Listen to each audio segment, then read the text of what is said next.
Τον Ιούνιο του 1941, τα γερμανικά άρματα μάχης Πάνζαρ εισέβαλαν στο σοβιετικό έδαφος τη μεγαλύτερη εισβολή της ιστορίας, καταστρέφοντας τις θέσεις του κόκκινου στρατού με μεθοδική αποτελεσματικότητα.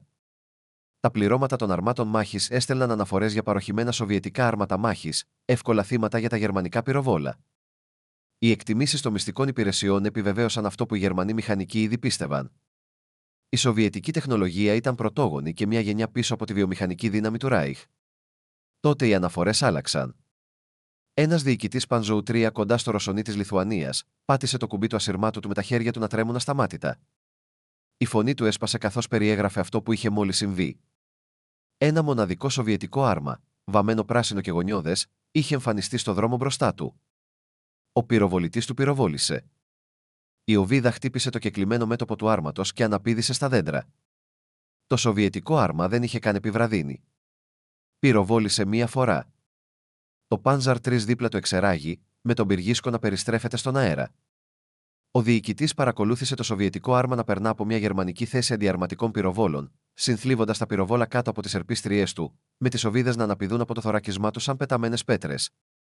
Μέσα σε 2 εβδομάδες από την έναρξη της εισβολής, παρόμοιες αναφορές πλημμύρισαν το γερμανικό αρχηγείο από όλο το μέτωπο. Ένα άγνωστο σοβιετικό άρμα καταστρέφει γερμανικά άρματα ατιμόρυτα. Κινείται γρηγορότερα από τα γερμανικά άρματα. Το πυροβόλο του διαπερνά τα γερμανικά άρματα σε αποστάσεις όπου τα γερμανικά πυροβόλα δεν μπορούν να το γρατσουνίσουν. Η θωράκισή του αντέχει σε χτυπήματα που θα έπρεπε να είναι θανατηφόρα. Τα πληρώματα των Πάνζαρ που είχαν περάσει χρόνια εκπαιδεύοντας την πιο επαγγελματική δύναμη αρμάτων στον κόσμο, σφαγιάζονταν από αυτό που οι μυστικές υπηρεσίες είχαν απορρίψει ως σοβιετική βιομηχανική ανικανότητα. Ο στρατηγός Χάινς Γκντήριαν, αρχιτέκτονας της γερμανικής θωρακισμένης δογματικής, διάβασε τις αναφορές στο αρχηγείο του και ένιωσε κάτι που δεν είχε βιώσει από το 1918. Αμφιβολία. Είχε δημιουργήσει τη δύναμη Πάνζαρ με βάση την υπόθεση της γερμανικής τεχνικής ανωτερότητας. Τώρα οι διοικητές των αρμάτων του αναφέραν ένα εχθρικό όχημα που υπερείχε όλων των γερμανικών. Ζήτησε απαντήσεις. Χρειαζόταν ένα συλληφθέν δείγμα. Χρειαζόταν να μάθει τι είχαν κατασκευάσει οι Σοβιετικοί. Στα τέλη Ιουλίου 1941, έξω από το Μίνσκ, ένα T-34 καθόταν ακίνητο σε ένα χωράφι, με την αριστερή του ερπίστρια να είχε εκραγεί από μια τυχερή βολή στον κινητήριο τροχό. Το πλήρωμα το είχε εγκαταλείψει κατά τη διάρκεια της νύχτας. Το γερμανικό πεζικό πλησίασε προσεκτικά, με τα όπλα υψωμένα, περιμένοντας παγίδα. Το άρμα ήταν άδειο. Η είδηση μεταδόθηκε αμέσως στην ιεραρχία. Μέσα σε λίγες ώρες, μια ομάδα ανάκτησης έφτασε με διαταγές.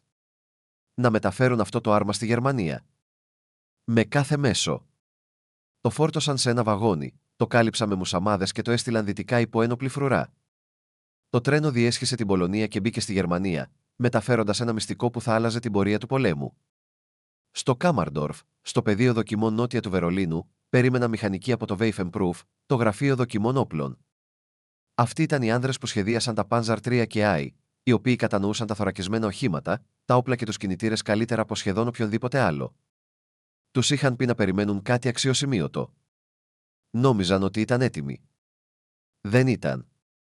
Ο επικεφαλής μηχανικός, ένας άνδρας ονόματι Βίρερ, που είχε περάσει 20 χρόνια σχεδιάζοντας στρατιωτικά οχήματα, περπάτησε 3 φορές γύρω από το T-34 πριν μιλήσει. Το άρμα βρισκόταν στο υπόστεγο δοκιμών κάτω από έντονο ηλεκτρικό φως, ακόμα καλυμμένο με ρωσική λάσπη, ακόμα μυρίζοντας δίζελ και κορδίτη. Ο Βίρερ άγγιξε την κεκλειμένη μπροστινή θωράκιση, έτρεξε το χέρι του κατά μήκος της γωνίας, έβγαλε ένα εργαλείο μέτρησης, 60 μοίρες από την κατακόρυφο. Έλεξε ξανά, ακόμα 60 μοίρες. Αυτό δεν πρέπει να λειτουργεί, είπε.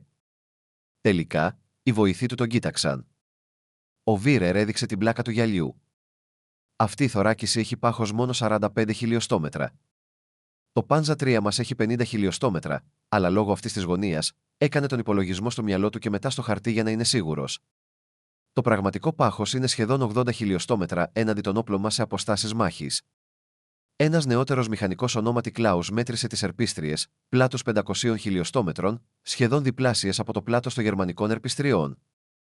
Κοίταξε την πίεση εδάφους του Βίρερ. Ο Βίρερ έλεγξε τις πλάκες βάρους.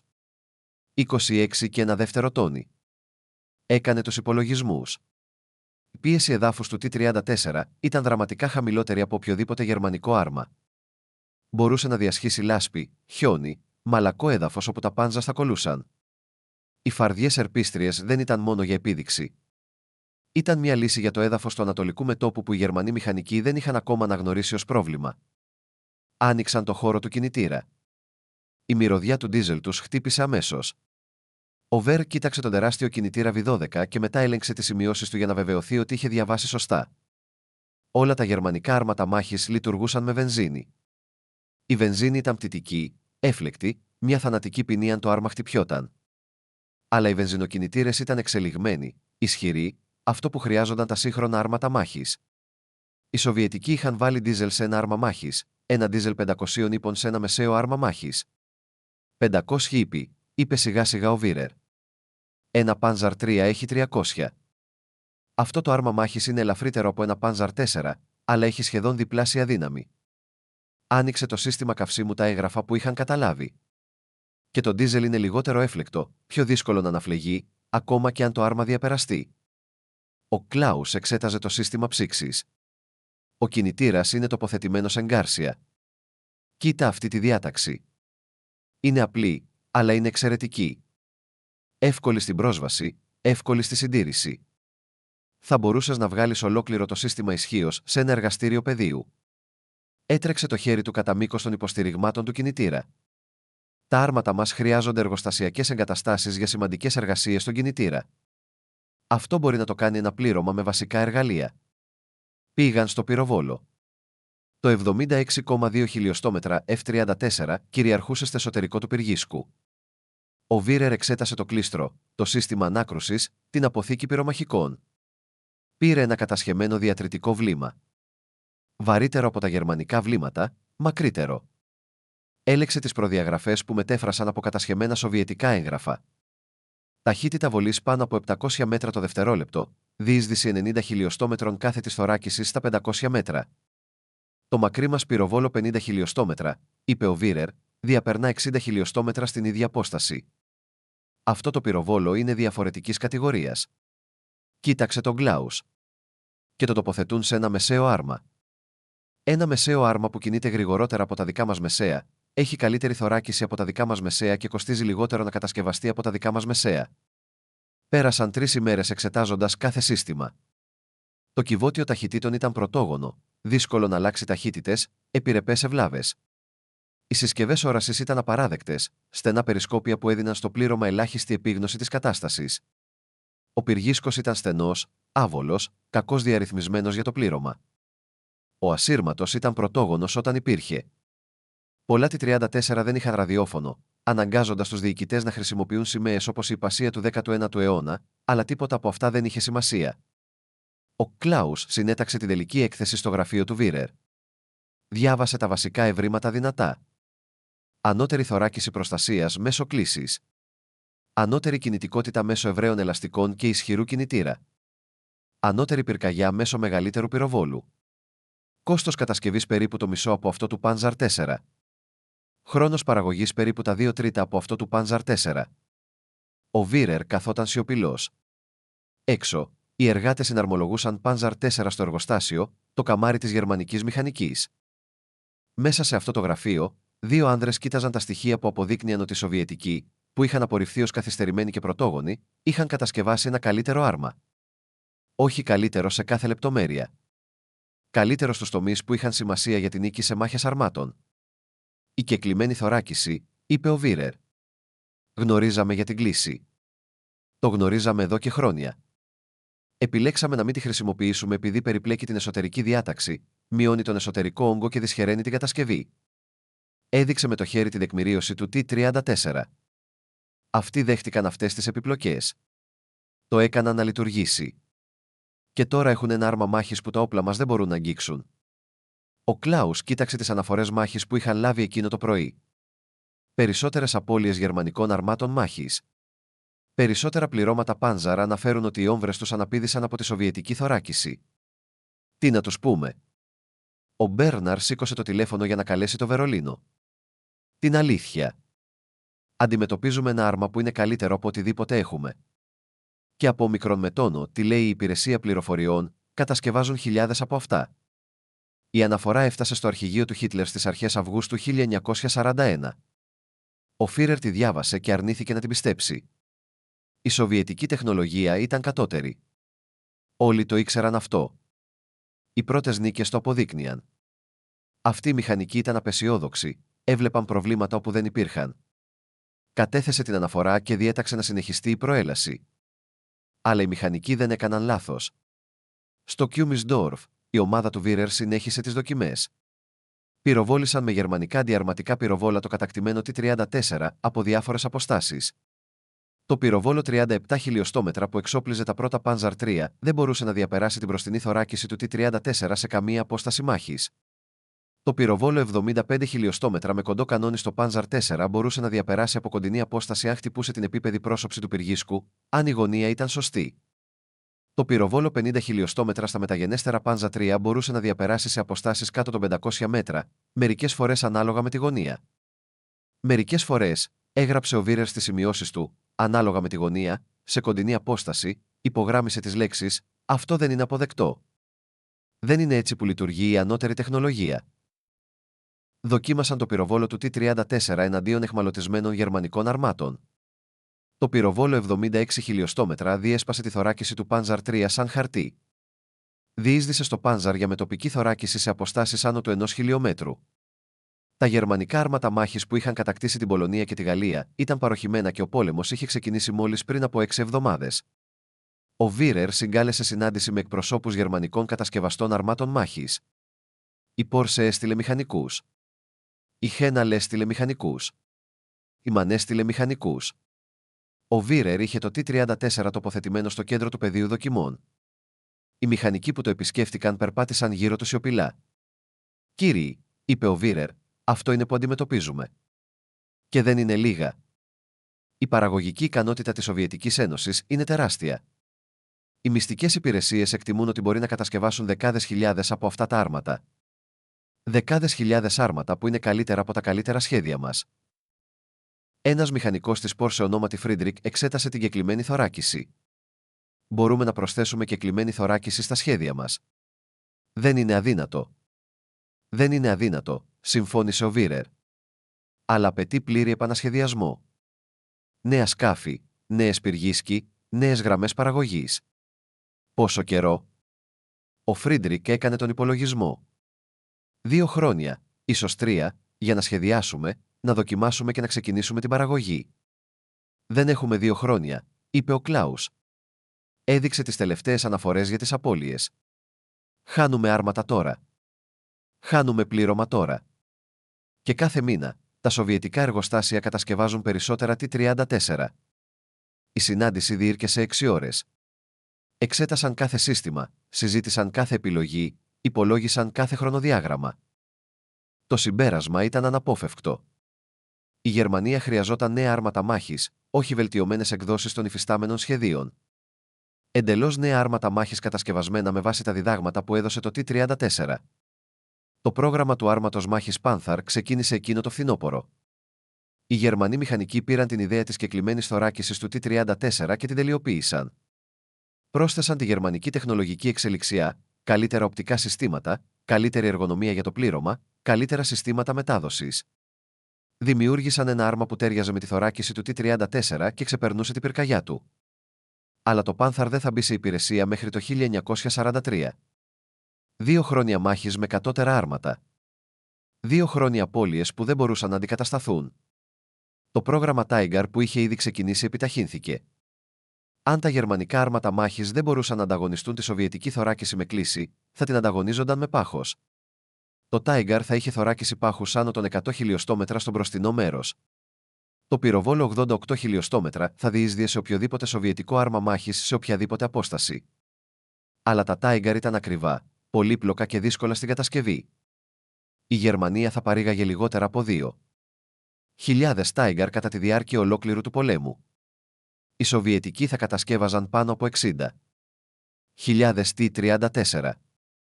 Ο Βίρερ επισκέφθηκε το Ανατολικό Μέτωπο τον Οκτώβριο του 1941.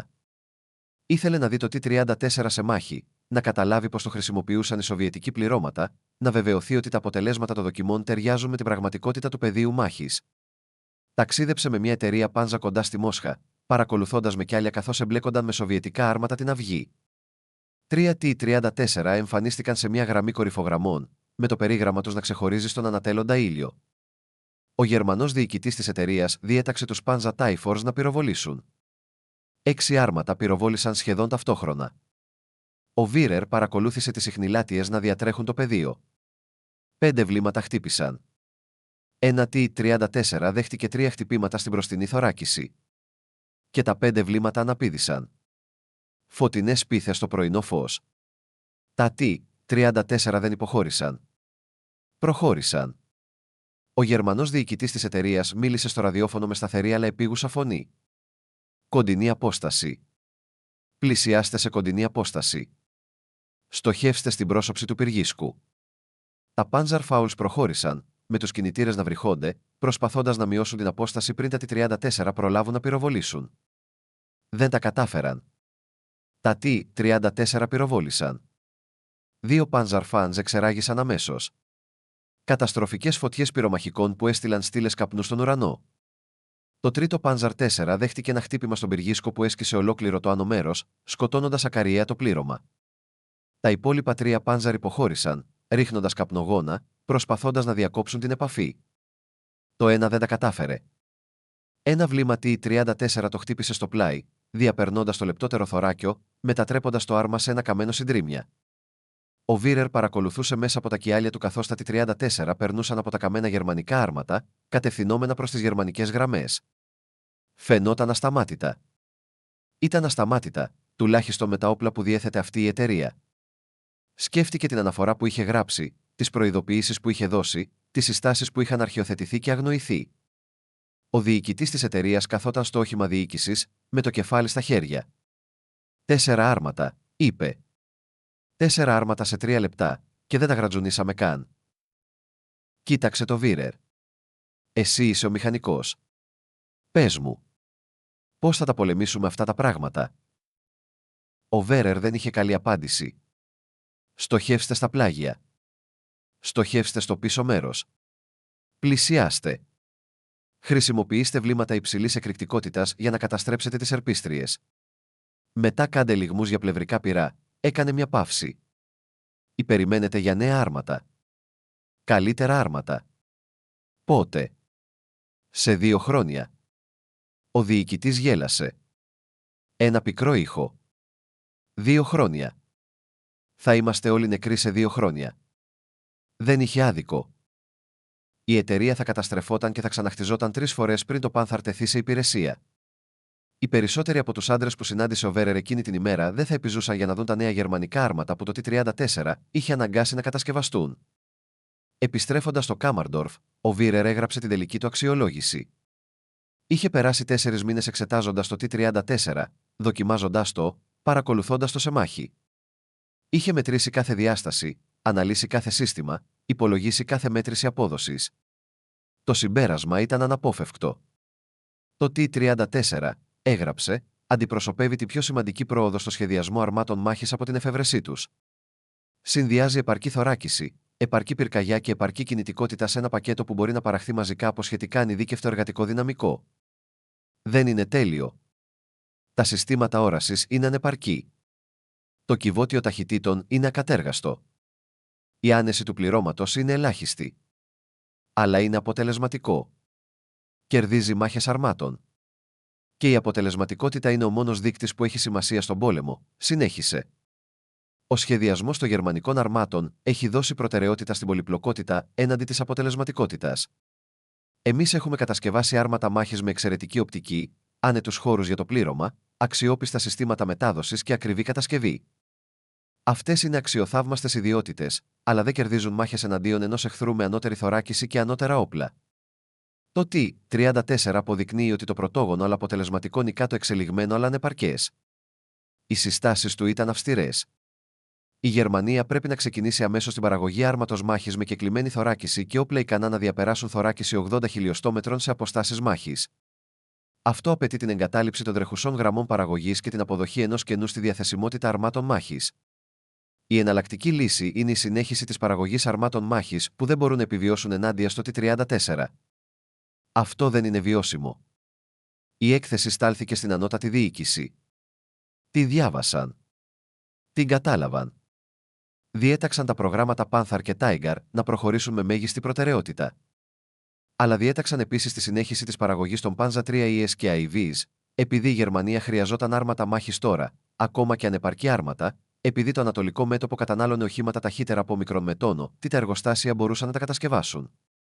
Ο Κλάους βρήκε το Βίρερ στο γραφείο του αργά ένα βράδυ, να κοιτάζει το T-34 μέσα από το παράθυρο. Το άρμα βρισκόταν στο πεδίο δοκιμών, φωτισμένο, περιτριγυρισμένο από όργανα μέτρησης και γερμανικά άρματα για σύγκριση. Ακόμα και ακίνητο, ακόμα και κατακτημένο, φαινόταν επικίνδυνο. «Θα συνεχίσουν να κατασκευάζουν Panzer Falls», είπε ο Κλάους. «Ακόμα και αν έχουμε αποδείξει ότι είναι ανεπαρκή». Ο Βίρερ κούνησε το κεφάλι. «Δεν έχουν άλλη επιλογή. Το Panther δεν θα είναι έτοιμο πριν από το 1943. Το μέτωπο χρειάζεται άρματα μάχης, οπότε θα στείλουν άρματα μάχης ανίκανα και τα πληρώματα θα πεθάνουν και εμείς θα γράψουμε εκθέσεις για το γιατί συνέβη αυτό». Γύρισε από το παράθυρο. «Είμαστε μηχανικοί. Λύνουμε προβλήματα, αλλά δεν μπορούμε να λύσουμε το πρόβλημα του χρόνου. Οι Σοβιετικοί είχαν έτοιμο αυτό το άρμα μάχης το 1940. Το βλέπουμε το 1941 και δεν θα έχουμε απάντηση μέχρι το 1943. Θα μπορούσαμε να κατασκευάσουμε κάτι τέτοιο?» ρώτησε ο Κλάους. «Αν το ξέραμε, αν το δοκιμάζαμε». Η Βέρα σκέφτηκε την ερώτηση. «Τεχνικά, ναι, έχουμε τη μεταλλουργία. Έχουμε τις μηχανικές γνώσεις. Έχουμε τη βιομηχανική ικανότητα». Έδειξε το T-34. «Αλλά δεν το κάναμε επειδή υποθέσαμε ότι η σοβιετική τεχνολογία ήταν κατώτερη. Επειδή δίναμε προτεραιότητα στην πολυπλοκότητα έναντι της αποτελεσματικότητας, επειδή νομίζαμε ότι ξέραμε καλύτερα». Πήρε ένα κομμάτι κεκλειμένης θωράκισης που είχαν κόψει από ένα κατεστραμμένο T-34 για μεταλλουργική ανάλυση. Αυτή η θωράκιση είναι πρόχειρη. Η συγκόλληση είναι ακατέργαστη. Το φινίρισμα της επιφάνειας είναι κακό. Σύμφωνα με τα γερμανικά πρότυπα, είναι απαράδεκτο, αλλά σταματά τα γερμανικά βλήματα. Αυτό είναι το μόνο που πρέπει να κάνει. Οι Σοβιετικοί κατάλαβαν κάτι που εμείς δεν καταλάβαμε. Στον πόλεμο, το επαρκές και διαθέσιμο νικά το τέλειο και καθυστερημένο. Το T-34 στο Κάμνταρφ έγινε ένα εκπαιδευτικό εργαλείο. Κάθε Γερμανός σχεδιαστής αρμάτων που επισκεπτόταν τις εγκαταστάσεις περνούσε ώρες εξετάζοντάς το. Μέτρησαν τις γωνίες της θωράκισης. Μελέτησαν το σύστημα ανάρτησης. Ανέλυσαν το κυβότιο ταχυτήτων, όσο πρόχειρο και αν ήταν. Δοκίμασαν το όπλο, ένιωσαν την ανάκρουση, κατάλαβαν τη δύναμη του όπλου. Το άρμα που είχε συγκλονίσει τους Γερμανούς μηχανικούς έγινε το πρότυπο για τις γερμανικές αντιδράσεις. Το Panther, όταν εμφανίστηκε τελικά το 1943, έδειξε σαφώς την επιρροή του T-34. Και κλειμένη με τοπική θωράκιση 55 μοιρών. Ευρύς τροχός για κινητικότητα, ένα ισχυρό πυροβόλο ικανό να διαπεράσει οποιοδήποτε σοβιετικό άρμα. Οι Γερμανοί μηχανικοί είχαν πάρει το μάθημά τους. Το είχαν πάρει πολύ αργά για να αποτρέψουν 2 χρόνια απολειών, αλλά το είχαν πάρει. Ο Βίρερ αποσύρθηκε το 1944, με την υγεία του καταστραμμένη από το άγχος και την υπερκόπωση. Είχε περάσει 3 χρόνια προσπαθώντας να καλύψει το κενό που είχε αποκαλύψει το T-34, προσπαθώντας να δώσει στα γερμανικά πληρώματα οχημάτων που θα μπορούσαν να επιβιώσουν. Το Panther ήταν καλό. Το Tiger ήταν φοβερό, αλλά ήρθαν πολύ αργά και σε πολύ μικρό αριθμό για να αλλάξουν την πορεία του πολέμου. Χρόνια αργότερα, μετά τον πόλεμο, ο Βίρερ έδωσε συνέντευξη σε ένα στρατιωτικό ιστορικό. Ο ιστορικός το ρώτησε για το T-34, για εκείνη την πρώτη εξέταση το 1941. Ο Βίρερ ήταν πια γέρος, τα χέρια του τρέμαν, η φωνή του ήταν αδύναμη, αλλά θυμόταν. «Ανοίξαμε το χώρο του κινητήρα», είπε ο Βίρερ, «και είδαμε τον κινητήρα ντίζελ και καταλάβαμε. Καταλάβαμε αμέσως. Οι Σοβιετικοί είχαν κατασκευάσει κάτι που δεν μπορούσαμε να ανταγωνιστούμε. Καθαρίζει το λαιμό του, όχι τότε, όχι με τα υπάρχοντα σχεδιαστικά μας». Και σκέφτηκα όλες τις αναφορές των μυστικών υπηρεσιών που έλεγαν ότι η σοβιετική τεχνολογία ήταν πρωτόγονη, όλες τις υποθέσεις που είχαμε κάνει για την ανωτερότητά μας, και συνειδητοποίησα ότι είχαμε κάνει λάθος. Επικίνδυνα λάθος. Σταμάτησε, κοιτάζοντας κάτι που ο ιστορικός δεν μπορούσε να δει. Το T-34 δεν ήταν τέλειο. Ήταν πρωτόγονο από πολλές απόψεις, αλλά ήταν αποτελεσματικό. Και στον πόλεμο, το μόνο που έχει σημασία είναι η αποτελεσματικότητα. Μάθαμε αυτό το μάθημα. Αλλά το μάθαμε από τον εχθρό και το μάθαμε πολύ αργά. Ο ιστορικός έθεσε μια ακόμη ερώτηση. Τι σκέφτηκες εκείνη τη στιγμή που στάθηκες μπροστά στο T-34 για πρώτη φορά? Ο Βίρερ χαμογέλασε με μια θλιμμένη έκφραση. Σκέφτηκα ότι είμαστε σε μπελάδες. Είμαστε σε σοβαρούς μπελάδες. Και είχα δίκιο. Το T-34 που εξέτασαν οι Γερμανοί μηχανικοί στο Κάμνταρφ το 1941 υπάρχει ακόμα, διατηρημένο σε ένα ρωσικό μουσείο. Οι μετρήσεις που έκανε ο Βίρερ, οι δοκιμές που διεξήγαγε ο Κλάους, οι εκθέσεις που έγραψαν, όλα διατήρηθηκαν στα γερμανικά αρχεία. Καταγράφουν τη στιγμή που η γερμανική μηχανική αυτοπεποίθηση συνάντησε τη σοβιετική πρακτική αποτελεσματικότητα. Όταν οι υποθέσεις συγκρούστηκαν με την πραγματικότητα, όταν οι μηχανικοί συνειδητοποίησαν ότι ο πόλεμος που νόμιζαν ότι καταλάβαιναν είχε αλλάξει εντελώς, το T-34 ανάγκασε τη Γερμανία να επανασχεδιάσει ολόκληρο το πρόγραμμα των αρμάτων της. Επηρέασε κάθε γερμανικό άρμα που ακολούθησε. Αποδείχθηκε ότι το πρωτόγονο αλλά αποτελεσματικό μπορούσε να νικήσει το εξελιγμένο αλλά ανεπαρκές. Και έδωσε ένα μάθημα που οι μηχανικοί και οι στρατηγοί έχουν ξαναμάθει σε κάθε πόλεμο από τότε. Ποτέ μην υποθέτετε ότι ο εχθρός σας είναι κατώτερος. Ποτέ μην υποθέτετε ότι έχετε όλες τις απαντήσεις και ποτέ μην υποτιμάτε τη δύναμη των απλών πρακτικών λύσεων σε σύνθετα προβλήματα. Οι Γερμανοί μηχανικοί είπαν πολλά πράγματα όταν εξέτασαν το κατασχεθέν T-34. Είπαν ότι δεν θα έπρεπε να λειτουργεί. Είπαν ότι παραβίαζε τις αρχές της σωστής σχεδίασης. Είπαν ότι ήταν πρωτόγονο και απλό. Αλλά κυρίως, καθώς το μέτρησαν, το δοκίμασαν και το υπολόγισαν, έλεγαν ένα πράγμα ξανά και ξανά σε εκθέσεις, συναντήσεις και ιδιωτικές συνομιλίες. Αυτό αλλάζει τα πάντα. Είχαν δικαίωμα.